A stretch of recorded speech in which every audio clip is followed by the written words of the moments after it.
ನಾವು ಭಿಕ್ಷೆ ಕೇಳ್ತಿಲ್ಲ, ನಮ್ಮ ಹಕ್ಕನ್ನು ಕೇಳ್ತಿದ್ದೀವಿ.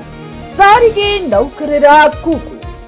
ವರ್ಷ ಪೂರ್ತಿ ಜನಸಾಮಾನ್ಯರನ್ನು ಸುರಕ್ಷಿತವಾಗಿ ಮನೆಗೆ ತಲುಪಿಸಿದ ಆ ಕೈಗಳು ಇಂದು ತಮಗೆ ಸಿಗಬೇಕಾದ ನ್ಯಾಯಕ್ಕಾಗಿ ಬೀದಿಗೆ ಬಂದಿವೆ. ಹೌದು, ಬಿಎಂಟಿಸಿ ಮತ್ತು ಕೆಎಸ್ಆರ್ಟಿಸಿ ನಿವೃತ್ತ ನೌಕರರ ಆಕ್ರೋಶದ ಜ್ವಾಲಿ ಈಗ ರಾಜಧಾನಿ ಬೆಂಗಳೂರಿನಲ್ಲಿ ಭುಗಿಲೆದ್ದಿದೆ. ಬರೀ 1,000ದಿಂದ 2,500 ಪಿಂಚಣಿ ಇಟ್ಟುಕೊಂಡು ಈ ಬೆಲೆ ಏರಿಕೆಯ ಕಾಲದಲ್ಲಿ ಜೀವನ ಮಾಡುವುದು ಹೇಗೆ?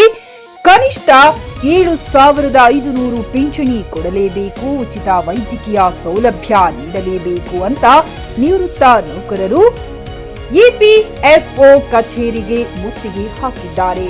30ರಿಂದ 35 ವರ್ಷಗಳ ಕಾಲ ಹಗಲು ರಾತ್ರಿ ಎನ್ನದೆ, ಮಳೆ ಬಿಸಿಲು ಎನ್ನದೆ ಸರ್ಕಾರಿ ಬಸ್ ಓಡಿಸಿ ಲಕ್ಷಾಂತರ ಜನರನ್ನ ಒಂದು ಸ್ಥಳದಿಂದ ಇನ್ನೊಂದು ಸ್ಥಳಕ್ಕೆ ತಲುಪಿಸಿದ ಈ ಹಿರಿಯ ಜೀವಿಗಳಿಗೆ ಇವತ್ತು ಸಿಗುತ್ತಿರೋದು ಬರೀ ಚಿಲ್ಲರೆ ಕಾಸು.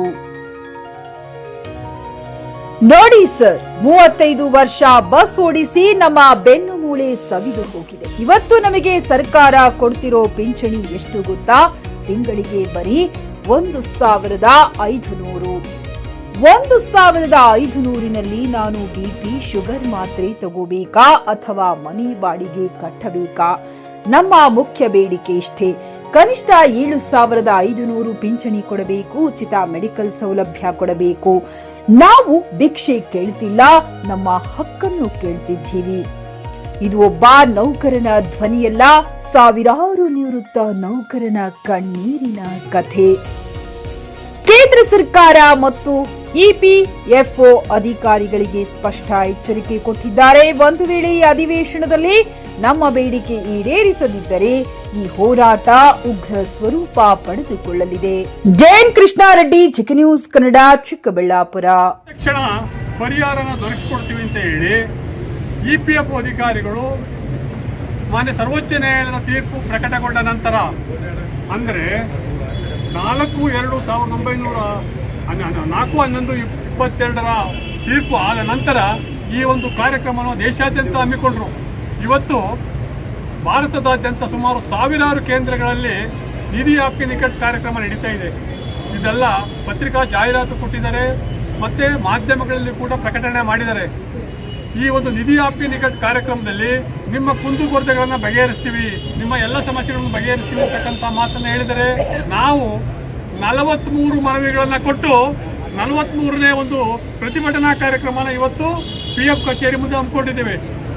ಈ ಎಲ್ಲ ಕಾರ್ಯಕ್ರಮಗಳನ್ನು ನಮ್ಮ BPN TV ವರದಿಗಾರರಾದ ಶ್ರೀ ನಟರಾಜ್ರವರು ವರದಿ ಮಾಡಿದ್ದಾರೆ. ಯಾಕೆ ಅಂತಂದರೆ, ಎಲ್ಲ ಕಳೆದ 7-8 ವರ್ಷಗಳಿಂದ ನಮ್ಮ ಎಲ್ಲ ಕಾರ್ಯಕ್ರಮಗಳನ್ನು BPN TVನಲ್ಲಿ ಬಂದಿದೆ. ಮತ್ತು ಸಂಜಯ್ ಸಮಾಚಾರ ಪತ್ರಿಕೆಯಲ್ಲಿ ಶ್ರೀ ನಟರಾಜ್ರವರು ಪ್ರತಿ ಮೀಟಿಂಗ್ಗೆ ತಪ್ಪದಲ್ಲೇ ಬಂದು ರೆಕಾರ್ಡ್ ಮಾಡಿ ನಮ್ಮ ಎಲ್ಲ ಸಂಕಷ್ಟಗಳ ಬಗ್ಗೆ ಭಾಗಿಯಾಗ್ತಾ ಇದ್ದಾರೆ. ಶ್ರೀ ನಟರಾಜ್ರವರಿಗೆ ನಮ್ಮ ಸಂಘದ ವತಿಯಿಂದ ಒಂದು ಸ್ವಾಗತವನ್ನು ಬಯಸ್ತಾ ಇದ್ದೀವಿ. ಸ್ನೇಹಿತರೆ, ಏನು ಈ ಹೋರಾಟ ಇದೆ, ಈ ಹೋರಾಟ ನಾವು ಅಷ್ಟು ಸುಲಭವಾಗಿ ಬಿಡಲ್ಲ ನಾವು. ಯಾಕೆ ಅಂತ ಅಂದರೆ, ನಿವೃತ್ತ ನೌಕರರು, ಸಂಸ್ಥೆಯ ನೌಕರರು ಯಾವುದಕ್ಕೂ ಎದುರಲ್ಲ. ನಾವು ಯಾವುದೇ ದಾಳಿಗೆ ಎದುರಲ್ಲ. ನಮ್ಮ ಹೋರಾಟ ನಾವು ಮುಂದುವರಿಸ್ತೀವಿ. ಯಾವುದೇ ಶಕ್ತಿ ನಮ್ಮ ಮುಂದೆ ನಿಲ್ಲಕ್ಕೆ ಸಾಧ್ಯ ಇಲ್ಲ. ಮೊನ್ನೆ ನೀವು ಡೆಲ್ಲಿನಲ್ಲಿ ನೋಡಿದಿರ, ನೀಟ್ ಎಕ್ಸಾಮು ಲೀಕ್ ಆಗಿದ್ರ ಬಗ್ಗೆ ವಿದ್ಯಾರ್ಥಿಗಳು ಹೋರಾಟ ಮಾಡಿದ್ದು ನೋಡಿದಿರ. ಅದೇ ಥರ ಹೋರಾಟವನ್ನು ನಾವು ಫ್ರೀಡಮ್ ಪಾರ್ಕಲ್ಲಿ ಮಾಡ್ತೀವಿ. ಫ್ರೀಡಮ್ ಪಾರ್ಕ್ನಲ್ಲಿ ಅವರಿಗೆ ಗಡುವು ಕೊಟ್ಟಿದ್ದೀವಿ. ಪಾರ್ಲಿಮೆಂಟ್ ಅಧಿವೇಶನ ನಡೀತಾ ಇದೆ. ಈಗ ಪಾರ್ಲಿಮೆಂಟ್ ಅಧಿವೇಶನ ಆಗಸ್ಟ್ 13ನೇ ತಾರೀಕುವರೆಗೂ ನಡೆಯುತ್ತೆ. ಪ್ರಶ್ನೋತ್ತರ ಕಾರ್ಯಕ್ರಮ ಇದೆ.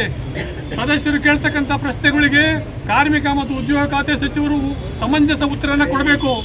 ನಮ್ಮ ಸಮಸ್ಯೆಗಳನ್ನು ಬಗೆಹರಿಸಬೇಕು.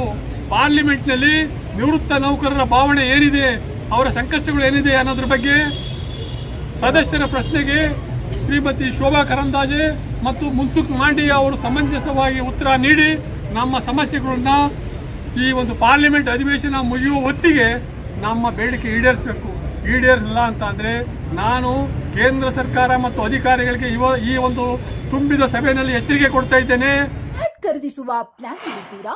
ಹಾಗಾದ್ರೆ ಕೇತಕಿ ಡೆವಲಪರ್ಸ್ ನಲ್ಲಿ ಮೂಲಭೂತ ಸೌಕರ್ಯಗಳುಳ್ಳ CC road, footpath, garden, under drainage, water supply, ಉತ್ತಮ ಪರಿಸರವುಳ್ಳ ಫ್ಲಾಟ್ಸ್ ಲೇಔಟ್ ಲಭ್ಯ. ಬೀದರ್, ಹುಮ್ನಾಬಾದ್ ಸೇರಿದಂತೆ ಹಲವು ಭಾಗಗಳಲ್ಲಿ ಸುಂದರ ಲೇಔಟ್ಗಳಿದ್ದು ಅತ್ಯುತ್ತಮ ಬೆಲೆ, ಇಎಂಐ ಸ್ಕೀಮ್ಸ್ ಅನ್ನು ಲಭ್ಯ.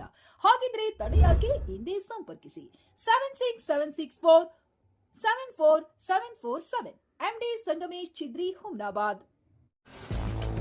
ಗ್ರಾಹಕರ ಸ್ಯಾಟಿಸ್ಫ್ಯಾಕ್ಷನ್ ನಲ್ಲಿ ನಂಬರ್ 1 ತೃಪ್ತಿಕರ ದೈಹಿಕವಾದ ಹುಮ್ನಾಬಾದ್ನ ಎಸ್ವಿ ಟಿವಿಎಸ್ ಶೋರೂಮ್ ನಿಮಗಾಗಿ ತರುತ್ತಿದೆ ಹೊಸ ಮಾಡೆಲ್ಗಳ ಹೊಸ ಬೈಕ್ಗಳು. ಇಲ್ಲಿ ಟಿವಿಎಸ್ ನ ಸ್ಪೇರ್ ಪಾರ್ಟ್ಸ್ ಹಾಗೂ ಸರ್ವಿಸ್ ಕೂಡ ಲಭ್ಯ. ಹಾಗಿದ್ರೆ ತಡೆಯಾಕೆ, ಹಿಂದೆ ಭೇಟಿ ನೀಡಿ. ನಾಗಲಕ್ಷ್ಮಿ ದಾಬಾ ಹತ್ತಿರ, ಗುಲ್ಬರ್ಗಾ ರೋಡ್, ಹುಮ್ನಾಬಾದ್. ಹೆಚ್ಚಿನ ಮಾಹಿತಿಗಾಗಿ ಸಂಪರ್ಕಿಸಿ 8494951009.